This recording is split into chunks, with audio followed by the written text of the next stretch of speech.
Lalong uminit ang bangayan sa pagitan ni Senator Panfilo Lacson at Senate President Manny Villar kaugnay sa umano'y double insertion sa C5 Extension Project.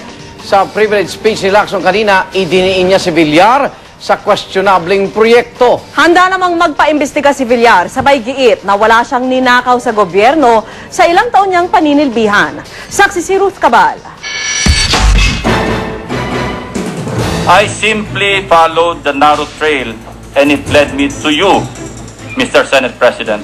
Huwag mong ipahatid sa mga mamamayang Pilipino na politika lamang ito because it is not. At huwag mong sabihin na gusto ka lang naming palitan at agawin ang pwesto mo because it is not the issue. Kung sa una niyang pagbubunyag sa umano'y 200 billion peso appropriation para sa C5 extension sa 2008 budget, panay pahaging lang si Senator Panfilo Lacson, ngayong araw sa kanyang privilege speech, derechahan na niyang iniugnay si Senate President Manny Villar sa umano'y double appropriation. Mabilis na paglilinaw ni Lacson, hindi raw niya pinaparatangan si Villar na nambulsa ng pangalawang budget para sa proyekto. Ang kanya lang daw, why did the leader of this chamber react so violently to the discovery of the double entry in the budget book of 2008? Sa sarili nating wika, kung sino ang unang pumiyok, siyang nangitlog. Sabi ni Lacson ang umano'y double appropriation sa C5 Extension Project, patigim pa lang sa iba pang questionable umanong item sa 2008 budget, partikular sa DPWH. Ang 50 million pesos na budget para sa Aguinaldo Bridge sa Cavite halimbawa, nadoble din daw. Sa kabuuan, aabot daw sa halos 4 billion pesos ang congressional insertion sa 2008 budget. Bukod dito, binunyag niya ring may aabot sa mahigit 23 billion pesos na lump sum appropriations para sa DPWH, na di man lang daw malinaw kung anong eksaktong proyekto. Kasama rito halimbawa ang 1.76 billion pesos na alokasyon para sa nakalista lang bilang various infrastructure projects at mahigit 3.4 billion pesos namang other national public works, local infrastructure projects. Saan kaya mapupunta ang ganito kalaking halaga? At sino ang magdedesisyon kung anong proyekto ang bibiyayaan ng lump sum na ito? Sa kabuuan ng speech ni Lacson, matamang nakinig si Villar na may bandage pa sa kanang kilay matapos masugatan ng may makaumpugan sa isang event noong linggo. Agad na sumagot si Villar nang matapos ang speech. 10 taong gulang pa lamang, nagtitinda na ako ng hipon. At buong buhay ko, ako'y nagtatrabaho. Pero sa buong pagtatrabaho ko na yan, ay wala akong ninanakaw sa gobyerno. At wala akong balak magnakaw sa gobyerno. Agree pa nga daw si Villar kay Lacson na dapat maipaliwanag ang anyay kaguluhan sa budget. Magkakaroon ng investigasyon at kapaliwanagan nito, ito po yung maganda. Para nasa ganon ay mailigtas natin ang bayan ng Pilipino rin. Si Senator Juan Ponce Enrile na chairman ng Committee on Finance, inamin na si Villar nga ang nagpadagdag ng pangalawang 200 billion peso budget para sa C5 road extension. Di na daw napansinuan sa Senado na napalitan pala sa Kamara ang pangalan ng kalsada, kaya't magkaibang entries ang lumabas sa 2008 budget, kahit na iisang proyekto lang ito. When it reached the Senate,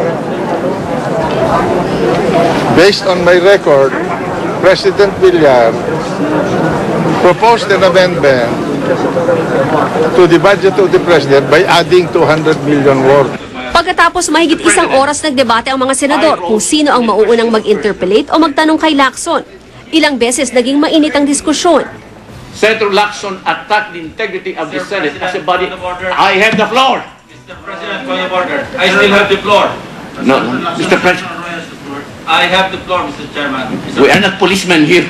Maging sa pagtatapos ng sesyon, may mga hirit pa ang ilang senador. Well, unfortunately, yung bomba na sinasabi niya ay watusi lang pala, no? Kasi marami siyang numero na sinabi, pero wala naman talaga siyang allegation. Bukas na itutuloy ang interpellation kay Lacson. Ako, si Ruth Cabal, ang inyong saksi.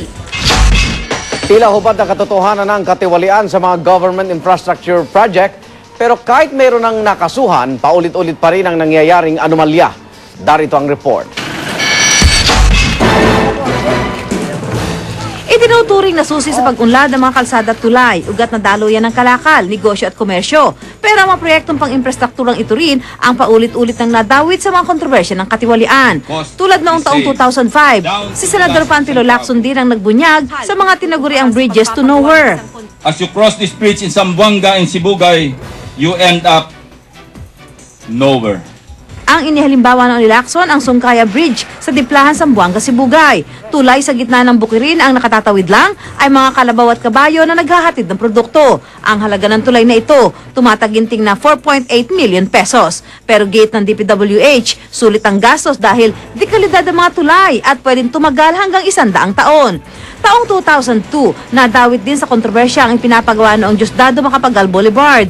Ang 5 kilometrong haba ng kalsadang yan ay nagkakahalaga raw ng tumataginting na 1.1 billion, overpriced umano ng 600 billion pesos.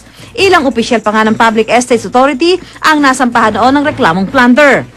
Malaking pera kung tutuusin ang inilalaan ng gobyerno sa mga proyektong pang-infrastruktura. Ang DPWH madalas na pumapangalawa lamang sa Department of Education sa mga ahensyang may pinakamalaking budget appropriation.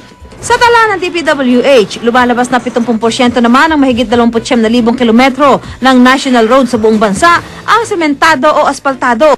Pero sa bilang na ito, lumalabas na mahigit 12,000 kilometro ang itinuturing na nasa poor o bad condition. Kaya naman di katakatakang pang-51 ang Pilipinas sa Infrastructure Competitiveness Ranking sa mga bansa sa Asia.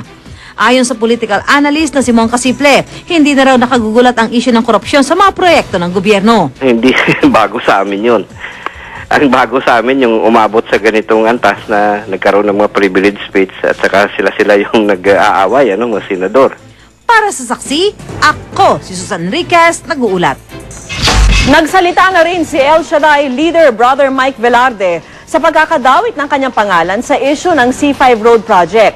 Ayon kay Brother Mike, wala namang maanomalya sa proyektong binansagan ng Road to Nowhere. Saksi si Maki Pulido.